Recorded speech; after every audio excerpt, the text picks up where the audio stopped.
سڵاو بەڕێزان و خۆشەویستانی بەرنامەی تەوارەکانم کاتتان باش دووبارە و بە بەرنمەیەکی تر بوونەوە میوانی ماڵەکانتان هیوامان وایە تا کۆتایی بەرنامە هاوڕێمان بن.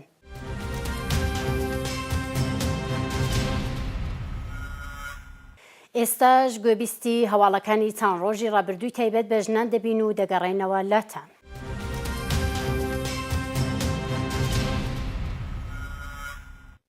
باردۆخی مەریەم شەفیعپور ڕێکخراوی لێبوردنی نێونەتەوەیی بە بڵاوکردنەوەی نامەیەک داوای لە ڕای گشتی کردووە بە ناردنی نامە بۆ عەلی خامنەی ڕێبەری ڕژیمی ئیسلامی و سادق لاریجانی سەرۆکی بەشی قەزایی کۆماری ئیسلامی خوازیاری ئازادی بە پەلەو بێمەرجی مەریەم شەفیعپور چالاکی خوێندکاری بوو.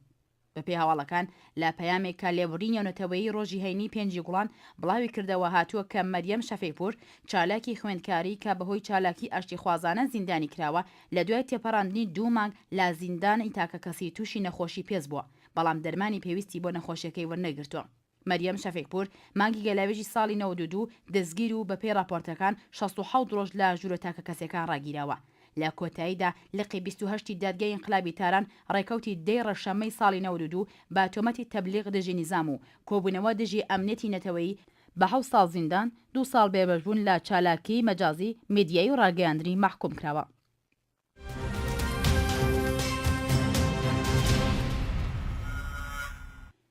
دیپلۆمی شانازی بە کچێکی کوردی دیکە بەخشرا. لە درێژەی سەرکەوتنی کچانی کورد لە بوارە جۆرەجۆرەکان کچە کوردێکی خەڵکی سەحانە لە پارێزگای کرماشان توانین دیپلۆمی شانازی کێبڕکێنێونەتەوەیەکانی شێوەکاری بۆڵغارستان بباتەوە.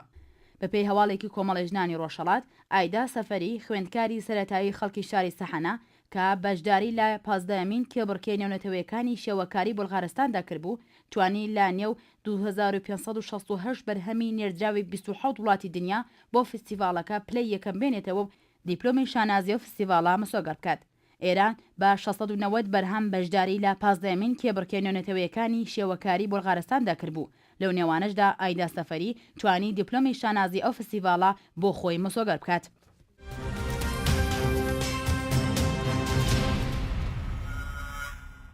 ژنانی کرێکار هێزی هەرزانی کار لە ئێراندان. بەپێی هەواڵە ناوخۆیەکان هالە سەفەرزادە چالاکی مافەکانی ژنانی کرێکار و وێڕای ئاماژە بە زیادکرانی مڕەخەسی منداڵبوون و گەڵاڵەی زیادکرانی حەشیمەتی بنەماڵە ڕایگەیاندووە. ئەم گەڵاڵانەی کا بە مەبەستی پشتیوانی کردن لە بنەماڵە ڕێکخراون با کردەوە بارودۆخی کار و پیشەی ژنان دژوارتر دەکەن. لەلایەکی دیکەوە زۆربەی بنەماڵەکان پێویستیان بەم داهاتە هەیە کە لە ڕێی کارکردنی ژنەکان دەستیان دەکەوێت و خانەشینکردن و لە ماڵدا هێشتنەوەی ژن لەم سەردەمەدا گوشارێکی چەند قاتی ئابووری دەخاتە سەر بنەماڵەکان.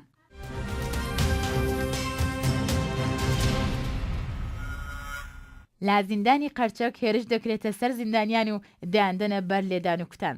بەپێی هەواڵەکان ڕۆژی دووشەممە 8 گوڵان هێزە تایبەتەکانی زیندانی قەرچەک و وەرامین بە بیانەی ئەوەی کە زیندانیانی ژن سیگاریان پێبووە دراونەتە بەر لێدان و کوتان و بە کەرەستەی جۆرا-جۆر ئازار و ئەزیەتدراون. بەپێی و هەواڵە شاید حاڵێکی ڕووداوەکە ئاشکرای کردووە ژمارەی لە زیندانیان بەهۆی ئەو هێرشەوە سەر و دەست و چاویان بریندار بوو لەسەر جەستەیان ئاسەواری ئەو لێدانە بەجێ ماوەتەوە. جێگای ئاماژەیە 2 حوتو لەوە پێش لە ڕۆژی پێنجشەمە 28 خاکەلێوە هێزە تایبەتەکانی زیندانی ئەڤینیش بە بیانەی پشکنین ڕژانەتە ناو بەندی 350 ئەو زیندانە و پتل لە 30 کەس لە زیندانیانی سیاسیان بریندار کردووە. ئەو کردەوەی هێزەکان زیندانی ئەڤین پەرچەکداری بنەماڵی زیندانیانی سیاسی و ڕوانگەی گشتی لێکەوتوتەوە.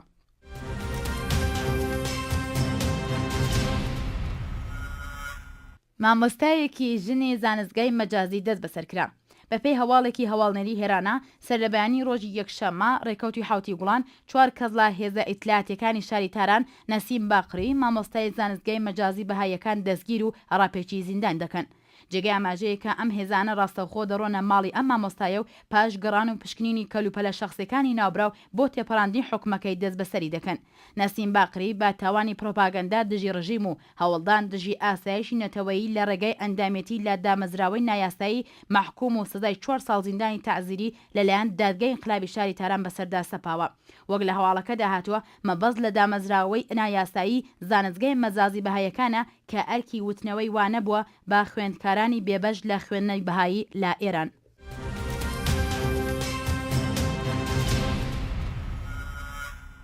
دەست بەکاربوونی گەڵاڵەی حیجابی دەریا. بە پێی راپۆرتی هەواڵنێرە ناوخۆیەکان بە هاتنی وەرزی گەرما و سەفەری خەڵک بەرەو باکووری ئێران و کنارەکانی دەریای خەزەر مەسعود جعفەری فەرماندەی هێزی انتزامی مازەندەران ئاشکای کردووە لە سەرەتای مانگی جۆزەردان گەڵاڵەی دەریا بە ئامانجی ڕوبەڕووبوونەوە لەگەڵ ژنانی بێحیجاب لە کنارەکانی دەریای خەزەر دەست پێ دەکات کە بەڕێوەبرنەکەی لە ئاستۆی هێزی انتزامی پارێزگای مازەندەرانە. ناوبراو لە ئاماژە بە چۆنێتی بەڕێوەبرنی ئەو گەڵاڵەیە وتی بە جێگرکردنی هێزی پۆلیس لە کناری دەریا و چەند گروپێکی دیکە چاودێری کنارەکانی دەریا دەکەین. ئەو بەرپرسەی هێزی انتزامی لە کۆتاییدا ڕاگەیاندووە دەستگای قەزایش لە بەڕێوەبرنی ئەو گەڵاڵەی یارمەتیمان دەکات. هەروەکو لە کاتی نەورۆز زۆرێک لە بێحیجابان بە سزای قورسی نەقدی محکوم کرد کە لەلایەن هێزی انتزامیەوە دەست بەسەر کرابوون.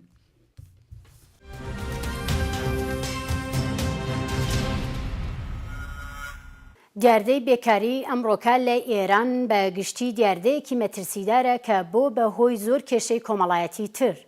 شارەزانی بواری ئابووری ئەم ڕێژە زۆرە بێکاریە لە ئێران هەیە بە مەترسیداری دەزانن بۆ سەرجەم کۆمەڵگای ئێران.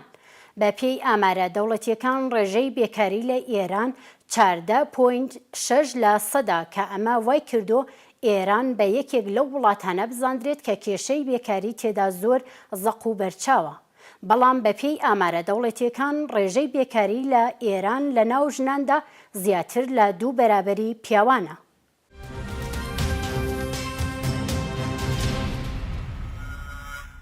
بە پێی ئەم ئامارە 30% ژنانی ئێرانی بێکارن کە ئەمەش مەترسیدارە بۆ کۆمەڵگا. کۆمەڵناسان بەرزبوونەوەی ڕێژەی بێکاری ژنان لە چاو پیاوان بۆ سیاسەتی هەڵاواردنی ڕەگەزی ڕژیمی و هەروەها ڕوانینی ئاینی پیاوسالاری کۆمەڵگا دەگەڕێننەوە. ڕوانگەی ئاینی و ڕوانگەی پیاوسالاری کۆمەڵگا بۆ ژنان و بۆ کاری ژنان 2 فاکتەری سەرەکیم بەوەی کە ژنان لە ماڵەوە خانەنشین بکرێن و لە دەرەوە کەمتر کار بکەن.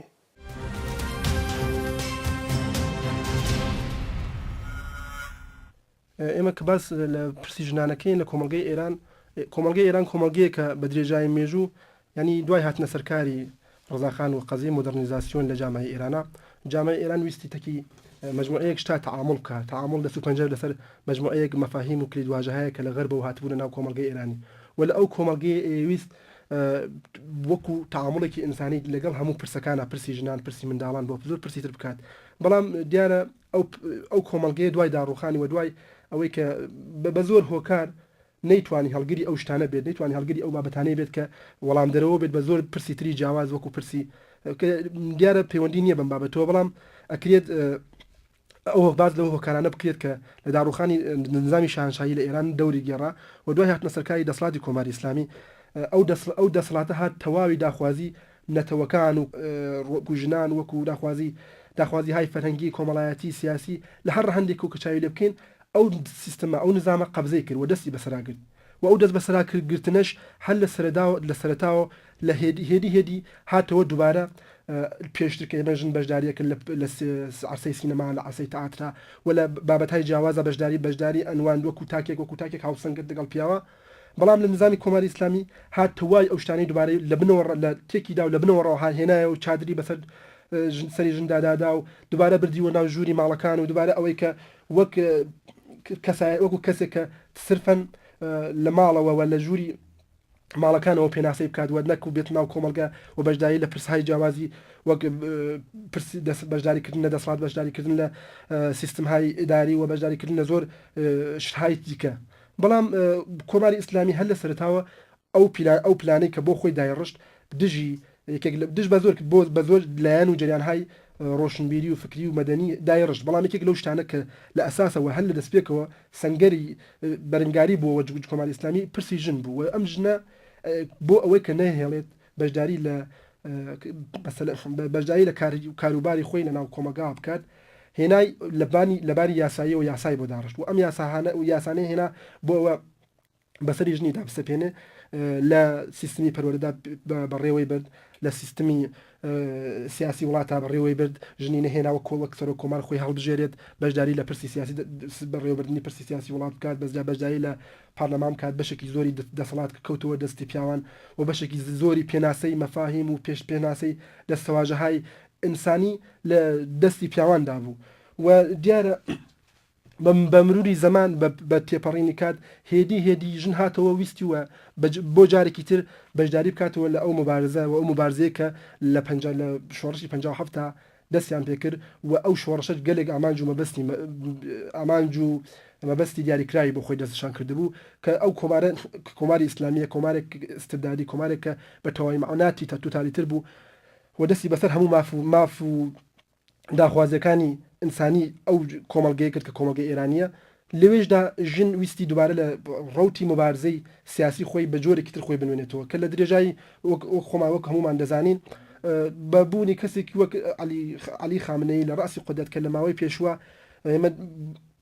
هەمیشە سنگەرێک دایناوە سنگەرێک بووە کە ژن لە ماڵەوە پێناسە بکات ژن کەسێکە کە دەبێت بە گوێڕایەڵی پیاو بێت گوێڕایەڵی دەسڵاتی زاڵ کە دەسڵاتی هەمان دەسڵاتی پیاو سالاری و دەسڵاتی سەرڕۆی حاکمیەتە کە حاکمیەتیش بەقەوڵ بە وتەی خۆیان بە دەربڕینی خۆیان پرسی ژن پرسێکە بەقەوڵ بەیانی ژن بوونەوەرێکە کە دەبێت لە ژوورەکان ڕای بگرن و ئەم ڕاگررتنی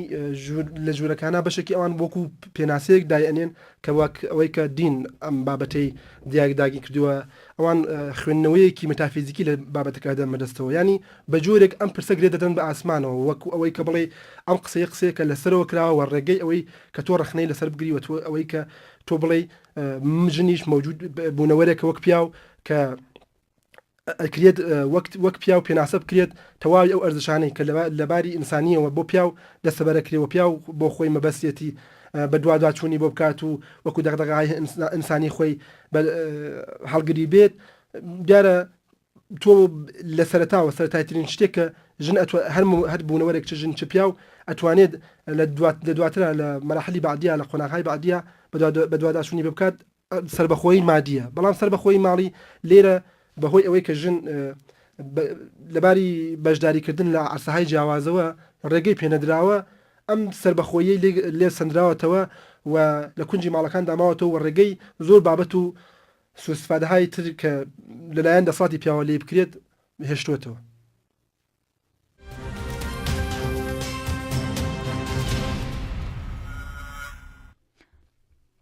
بێگومان یەکێک لە هۆکارە گەورەکانی چوونە سەرەوەی بێکاری ژنان لە کۆمەلگاکان بەگشتی و کۆمەلگای ئێران بە تایبەتی ڕوانینی پیاوسالارانەیە بۆ کارکردنی ژنان و دابشکردنی کارەکان بەپێی ڕەگەز و دنسیەت.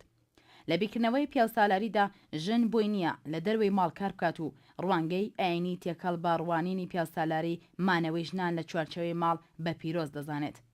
لە ڕوانگەی پیاوسالاریەوە ژن دەبێت لە چوارچەوەی ماڵ بمێنێتەوە و خەریکی خزمەتکردنی مێرد و منداڵ بێت. لەلایەکی تریشەوە ڕژیمی کۆماری ئیسلامی هەر لە سەرەتای بەدەسەڵات گەیشتنەوە هەوڵی داوە کۆمەلگایەک دروست بکات بەپێی جیاوازی ڕەگەزیەکان و زۆری کار کردووە لەسەر زەخکردنەوەی دیواری جنسیەت لە کۆمەلگادا. هەر لە پوشەشەوە بگرا تا خوێندن و کارکردن و سەرجەم کارە کۆمەڵایەتیەکانی دیکە. ئەو کاتەی کاری ژن بەوە پێناسە دەکرێت کە پێویستە لە چوارچەوەی ماڵدا بمێنێتەوە. ئەو کاتەی کارەکان بەپێی جنسیەت لە کۆمەلگا دابش دەکرێن و ژنان بە بیانووی جیاواز بۆیان نییە بەشێک لەو کارانە بکەن ئەبینین ڕێژەی بێکاری ژنان ئەڕواتە سەرەوە کە ئەم چوونە سەرەوەی ڕێژەی بێکاری ژنانیش هەم بە زیانی بنەماڵەکان و هەم بە زیانی خودی ژنانیشە.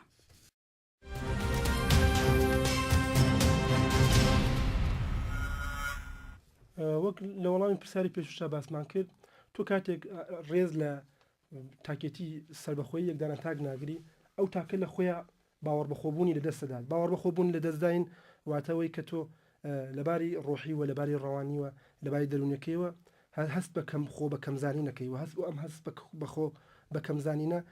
دیارە ئەو هەڵاواردنەی جنسیەتێک کە دەکرێت باسی لەسەر بکری لە سیستمەکە لە سیستمی پەروەردا و لە سیستمهای جیاوازە سیستم دەسڵاتی زاڵ دەسڵاتی باڵادەست بەڕێوەی ئەبات و بەسەر کۆمەلگای سەپێنێت لەوێ ئەو هەر لە بناغەوە لە بناغەوە تۆ لە سیستمی پەروەردا دێی ئەو شتانە نەهادینەکەی لە ڕێگاژوویەکەیت ناو ڕۆحیەتی تاکی کۆمەلگەی خۆت چ پیا و چ ژن ئەو وەکو منداڵ لە منداڵیەوە ڕاتا ئەو ئینسانە گەورە دەبێت لەگەڵ گەورەبوونی خۆی ئەو ئەرزشانە کە بۆ خۆی دەستنشانەکە لە بەرامبەر ڕەگەزی بەرامبەری خۆیەوە لە دەرونی خۆیدا نەهادینەیە کاتەوە ئەو نەهادینەبوونی ئەو ئەرزشانە بە نسبەتی پێناسەکردنی بەرامبەرەکەی خۆی لە درێژماوە ئەکرێت کاریگەی لەسەر گشتێتی کۆمەلگە دادنێ و گشتێتی ئەو کۆمەلگەیە کە تۆ نیوەی کۆمەلگەی ئەمە نیوەکەیمان ژنە و ئەو نیوەیە تۆ موقع بەکەمت زانی لەباری کارکتری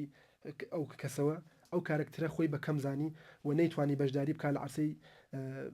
کاروباری چالاکی های خۆیان ئەکرێت کار بێت لە عرسەهای جیاوازە لە سیستمانە دەسڵاتە لە بواری کۆمەڵایەتی و لە بواری سیاسی و لە بواری ئابووری و لە گشتیان گرنگتر ئەوەی کە تۆ کەسێکە ڕات کارەکات و لە ئەو کارە هەست بە سربەخۆیەکات ئەوەی لە ئەستێنیتەوە و لە سندنەوەی سربەخۆیی ماڵی لە کەسێک ڕێگە بۆ زۆر شتێکی تر ئاوڵا دەکاتەوە ڕێگە بەوەی کە دەسڵاتی کەسی بەرامبەر کە بکاتە پیا و زیاتر دەسڵاتی بەسەردا بشکێتەوە ڕێگەی قسەکردنی نەمێنێت ئەوەی کە تۆ سبحین ئەگەر قسە بکەی ئەکرێت لە بێسەر و بێ ماڵ و حاڵ بیت و زۆر بابەتهای دیکە کە ئێستا لە کۆمەلگەی ئێمە لە ڕێگەی پیاوانەوە بەسەر ژناندا دەسەپێت و بە نەوەیەک بە جۆرێک ڕێگەی دەربڕین و ڕێگەی باسکردن لە ئەرزشەکانی خودی ژنی لە ژن سندوتەوە.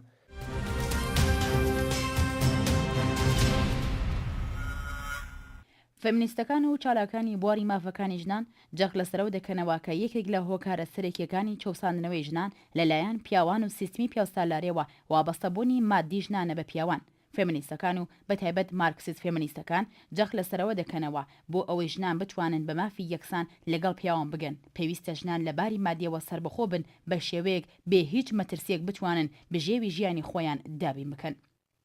بەڵام لە کۆمەلگایەکی وەک کۆمەلگای ئێران کە بەپێی ئامارە دەوڵەتیەکان نزیک باسی لە سەدی ژنان بێکارن دەبینین ئەم بێکاربوونەی ژنان ئەبێت بەهۆی ئەوەی کە لە باری مادیەوە ئەم ژنانە سربەخۆ نەبن و وابەستەی پیاوانی بنەماڵە بن. ئەوەشمان لەبیر بێت کە سیستمی پیاوسالاری کارکردنی ژنان لە ماڵەوە بەکار نازانێت و تەنها کارێک بەکار دەزانێت کە داهاتی ببێت. بەڵام کارکردنی ژنان لە چوارچەوەی ماڵ لەبەر ئەوەی داهاتی نییە لەلایەن ڕوانگەی پیاوسالاریەوە بەکار نازانرێت. بەگشتی بێکاری ژنان لە کۆمەلگا جگە لەوەی وەک پیاوان کۆمەڵێک دیاردەی کۆمەڵایەتی تری وەک هەژاری و ئەتیادی لێ دەکەوێتەوە لە هەمان کاتدا هۆکارێکە بۆ ئەوەی ژنان لەلایەن پیاوانی بنەماڵەوە پشە و سندرێنەوە و ڕوبەڕووی تونوتیژی ببنەوە.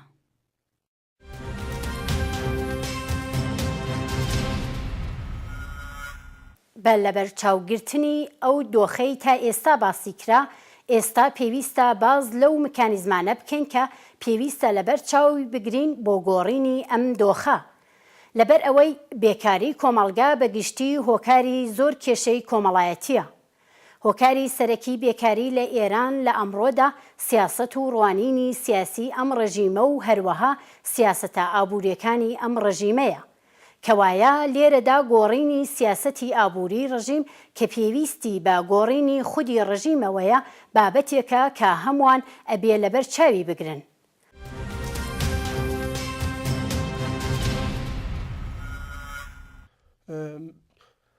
لە کۆمەلگەی ئەو ڕۆی ئێران دوای ئەو هەموو ساڵە کە دەسڵاتی کۆماری ئیسلامی زاڵ بووە دیارە کێشەهای زۆری ناوەتەوە بە نسبەتی ڕەگەزی بەرامبەر کە ڕەگەزی مێس. ئەو ڕەگەزە هیچ کە لە بەشداریکردن لە چالاکیهای جۆراوجۆر بێبەش کراوە خۆی لە خۆیان ئەم بێبەشکردنە گەلێک کێشەی بۆ ئەو ساز کردووەکەەوەی کە تۆ لە کونجی ماڵەکانە بهێڵیتەوە و نەهێڵی لەگەڵ تعاملی لەگەڵ ڕگەزی بەرامبەری خۆی بێت و ئەم ڕەبەر تعاملکردنە منجەڕ بە ناسین بێت و ئەکرێت ئێمە من بۆ خۆم لە ڕوانگەی خۆمەوە کرێت بیانێگەم بمەوێت پێناسی بکەم زۆر پێناساڵەگەیت. ینی ئەوەی کە تۆ لەباری ڕەوانی و لەباری دەرونیوە چ کاریگەریکی لەسەر تاکی ژن وەکو تاکە بێت و لە هەمان کاتە لە بەرامبەری خۆت کە ژنە وەکو بەرامبەرەکەی کە پیاوە چ کاریگەریک لەسەر ئەو دادنێت. ئێمە لە ڕووکردی دەروناسیەوە ئەکرێت بەخس لە ڕەوانکاوی فرۆید بکەین. فرۆید یەکی لەو دەروناسانەیە کە باس لەوە کات کە تۆ هەر لە سەرەتاوە کە دێ ناکۆکی ئەخیتە نێوان دوو ڕەگەزەوە و بەدیدێکی تەبعیدی تەماشایانەکەی ئەمانەی کە گەورە بوون منجەڕ ئەبێ بە گرێهای دەرونی تۆ لە سەرتاوە ئەبێت شێوازی هەڵسکۆتکردن و تعاملکردن و جۆرێک بێت بە شێواز یانی لەگەڵ ڕەگەزێتی ئەو ئینسانە بگونجێت. لەباری فیزیۆلۆژیەوە خۆ ئەگرێت زۆر باس هەڵبگرێت بەڵام لەباری دەرونیەکەیەوە باسی ئێگۆ ئەدو سوپەر ئێگۆیە کۆوە لێرە ئێمە باسی خودداگا و ناخود زمینی خودداگا و زمینی ناخودداگایە زمینی ناخودداگای جەمعی ئێمە بارگاوی کراوە لە کۆمەلگەی ئێمە بارگاوی کراوە بە میتۆلۆژی و ئوستورەهایەک کە لە دڵی لە دوورەوە لە مێژوویەکی کۆنەوە دێرینەوە لەگەڵ کولتوری ئێمەوە هاتووە و ئەم هاتنە لەگەڵ کولتوری ئێمە وای کردووە هیچ نەبوونی سیستمێکی پەروەردە کە بێت ئەم شتانە ڕنگوبوویەک ڕنگ و لەعابێکی زانستی علمی خوێندنەوەیکی زانستی پێ ببەخشێت وای کردووە ئەم چەسانەوە ڕنگوبووی زۆرتر ڕێگە لە دەربڕینی ژن بگرێت زیاتر ئەم بەشێکی زۆری ئەم بێبەشکردنەی ژنا بچەسانەوەی ژنان لە ڕێگەی عقلیەتێکە کە عقلێتەکە لە ڕێگی لە قوڵایی مێژوودایە و لەم لاکەوە کە هاتوین کێمە لە عقلێتێکی لە جامعەیەکی فەوداڵە جامعەیەکە لەو لایەنێکەوە خودی فەوداڵیتەوە و سیستمێکی ئاغاڕائیەت سیستمێکە هێشتا لە کۆمەلگەی ئێمە وەکو زمان چوەکو کولتورکاری لەسەر نەکراوە ئەم کار لەسەر نەکردنە هەم باز هاتووە لە کولتوری شارە لە کولتوری شارە بە جۆرێکی تر باستەولید بۆ سۆ دوبارە بەرهەم هاتووەتەوە ئەم بەرهەم هاتنەوەیە ڕێگەی لە ئەم بەرهەم هاتنەوەیە ڕاستەوخۆ بەهاتنی بە مەشروعیەتی یاسایی لەلایەنە سیستم و سیستمی کۆماری ئیسلامی و کە لە دادگاکان و لە بەڕێوەبەرایەتەکانە بەڕێوەچێت وەرگەگرتن لەوان کە بێن بەشداری بکرد لە چالاکی های جۆراوجۆر ئەوەی کە تۆ وەک چۆن پێناست بۆ پیاو هەیە وەک ئینسانێک پێناست بۆ ژنیت وەکو ئینسان وەکو لایانی تەواوکەری ئەم دوو ڕەگەزە بکەی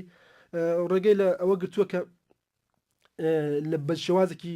مرۆییانە لەگەڵ پرسی ژن معامڵە بکەی هەرسکەوت بکەی وەلایانی ئەوەی کە زیاتر ژن بچەوسێنێتەوە زیاتر سەرکوبی بکە و ئەم سەرکوتش لەبارێکە ئەکرێت فقط بڵێن بۆ کاریگەری خراپ لەسەر کەسایەتی ژن دادنێ لەبارەکەی تریچە ئەو ژنە منداڵ پەروەردەکات و ئەو پەروەردەکردنی ئەو منداڵە لە داهاتووە نەوەیەک باردێنێنەوەکە دەقاودەق هەمان ئەو ئەرزشانە کە لە کۆمەلگەی پێشوا بووە چۆن چارچوبێکی زانستی خوێندنەوەیکی زانستی وەرنەگرتووە و لێکدانەوەی بۆ نەکراوە هەمان ئەو ئەرزشانە کە لە پێشترا بەنسبەتی ژن پێناسەکراوە بەنسبەتی پیاو پێناسەکراوە باستەوری دەبێتەوە و لە ئەساسا لە بنەڕەتەوە ئەوڵین ڕگەزێک کە زەرمەند دەبێت ڕگەزی ژنە لە منداڵیەوە دەست پێکات کە دیارە بە کتۆ دێت دەسەرێت بیشتری زەرمەندەکە بەر ژنەکەوێت چونکە چۆن ژنەکە بە لە ڕوویکردی میتۆلۆژیەکەەوە کە لێکێ دەین سوورەشناسیەکەیەوە و لە ڕوویکردی دینیەکەیەوە کە چاوی لێ بکەین بیشترین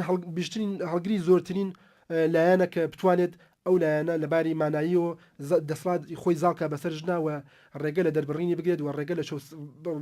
بیچەوسێنێتەوە و چەسانەوەکە ئەکێت لە زۆر ڕەهەندەوە هەرسەنگاندنی بۆ بکرێت و ئەم هەرسەنگاندنش دەکرێت ڕێکاری جیاواز بخاتە بەردەمی ئەمە بەوەی کە لە ئەم قۆناغە تێپەڕین.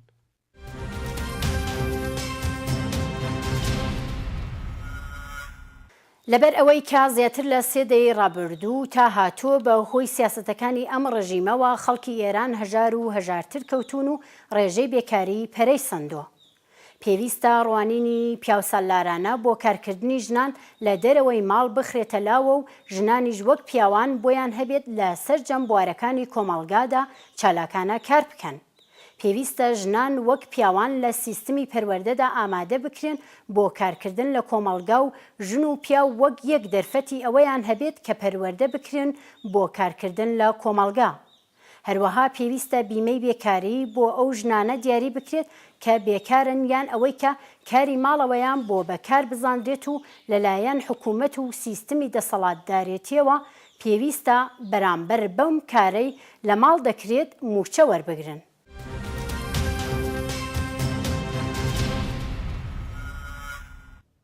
دیارە پێشتر ئاماژەمان بە کۆمەڵێک هۆکار کرد کە ڕێگە لەوە گرێژن لەناو کۆمەڵگەی ئێرانە بەشداری بنوێنن لە پانتایی جیاوازە و لەوێ نەتوانن داخوازیەکانی خۆیان لەباری دەرونی و لەباری سیاسی و لەباری کۆمەڵایەتی و ئابوووریەوە چۆن ئەو کۆمەلگا بێن عەسا بووە کاری لەسەر بکەن. ئێمە لێرە ئەکرێت یەکێک لەو شتانە کە هەڵوێستەی لەسەر بکەین و زۆر گرنگە و بایەختارە دروستکردنی ئەتحادیە کە تیا شکاندنی ئەو یاسایەنەی کە پێش لەوە دەگرێت ژنان بتوانن لە بەشداری و لەکردنی کۆمەلگەدا چالاکی بنوێنن فێری کۆمەلگەی ژن بکەین و دانانی یەکێکی تر لەو فاکتۆرانە ئێمە کەیەکرێت ئاماژەی پێ بکەین لە قاڵب یان لە قوارەی چالاکی ئەو ئەتحادیە دانانی یاسایەکە کە بۆ ئەوەی ژنان لە مافی ئابووری یەکسان لەگەڵ پیاوان بەهرەمەند بن واتە کێمەکە لە پێش یاساکە دەشکێنین بە یاسایەکی دەستنیشان بکەین کە ژنان بتوانن بۆ دووپات نەبوونەوە بەرهەم نەهاتنەوەی یاسای پێشوو یاسایەک دابین بکەن کە ڕێت بە شێوەی یاسایی ڕێگە لەوە بگرێت کە چیدی ژنان تەبعیت عەلەیهیان قائل بوون. ئەمەش ئەگەر ئەکرێت بە ئامۆزشی ئامۆزشیان بە پەروەردەکردنیان و لە ئەو دامەزراوەیە و هێنانی چالاکانی جۆرا و جۆر لە حوزەی علومی ئینسانیا وەک چالاکانی مەدەنی، چالاکانی سیاسی، چالاکانی فەرهەنگی، تەوجیهی ڕەوانی، تەوجیهی فەرهەنگی، تەوجیهی سیاسی، کە بۆ ئەوەی کە ئەوان ئەتوانن چالاکی بنوێنن و ئەو چالاکی ئەوان بەهێنانەوەی فاکتورهای جیهانی کە ئەوڕۆ لە عەرسەی وڵاتانی ترا چالاکی ژنانی بە سەرکەوتووی هێناوەتە گۆڕێت و توانیوێتی دەوری کاریگەر لە دەربازبوونەوەی کۆمەلگەکانی تر بۆ ئەوەی کە بەرەو وڵاتێکی ئازاد کە تایە ژن و پیا وەکو دوورانە بوونەوە هاوسەنگەر و هاوخەباتی یەکتر بۆ داکۆکیکردن لە ئەرزشهای جیهانی، ئەرزشهای ئینسانی چالاکی بکەن و خەبات بنوێنن. کۆمەلگەی ئێمە زۆر بێکێک لەو شتانە کە زۆر گرنگەوە کرێت بەتایبەت لە کۆمەلگەیەکی ترادیشناڵی وەکو ئێمە زۆر هەڵوێستەی لەسەر بکرێت شکاندنی کۆمەڵێک تابۆی فەرهەنگیە. ئەو تابۆ فەرهەنگیانە بە درێژایی مێژوو کە پێشتیش ئاماژەمان پێکرد ڕۆچوەتە ناو دەماری تاکی کۆمەلگەی ئێمە. ئەوانش ئەکرێت دووبارە وەک پێشتر ئاماژەمان پێکرد ئەکرێت لە ڕێگەی پەروەردەکردن، لە ڕێگەی ئامۆزشدانن، لە ڕێگەی ئەوەی کە ئێمە ئەو تابۆ فەرهەنگیانە ئەکرێت بشکێن و ئەکرێت ژن لە قوارەی ماڵەکان نەبینە دەرێ و لە پێناسەی ئەوەی کە فقط ماڵدار و دایکە بێن پێناسەیەکی تازەتری بۆ دیار بکەین. ئەو پێناسەیە کە چیدی ژن لە قوارەی ماڵ و فقط وەکو دایک پێناسە ناکات و ئەتوانێت ژن بێت ناو پانتایی کۆمەلگە و وەکو هەموو ئەزمموی وڵاتانی تر کە لەو بابەتەوە سەرکەوتوو بوون ئەمیش بێت ناو پانتایی چالاکی مەدەنی، چالاکی سیاسی، چالاکی فەرهەنگی کە هێدی لە ڕەوتی کاری چالاکی مەدەنی ئەم ژناندا بتوانین کۆمەلگەیەکی یەکسان کە تێیدا ژن و پیا و هاوسەنگەر بتوانن لە عەرسەهای جیاوازە چالاکی بکەن و خەبات و بتوانن لە پانتایی کۆمەڵایەتیە سیاسیە، کولتوریە، فەرهەنگیە بێنە عەرسە و چالاکی خۆیان بنوێن و چیدی یاساکان و بە تابۆ فەرهەنگیەکان نەتوانن ڕێگە بەوە بگرن ژن تایە بچەوسێتەوە و پیا و باڵا دەست بێت و یەکسانیەکی کۆمەڵایەتی، یەکسانیەکی ئینسانی بۆ هەردوو ڕەگەزەکە بێتە دی.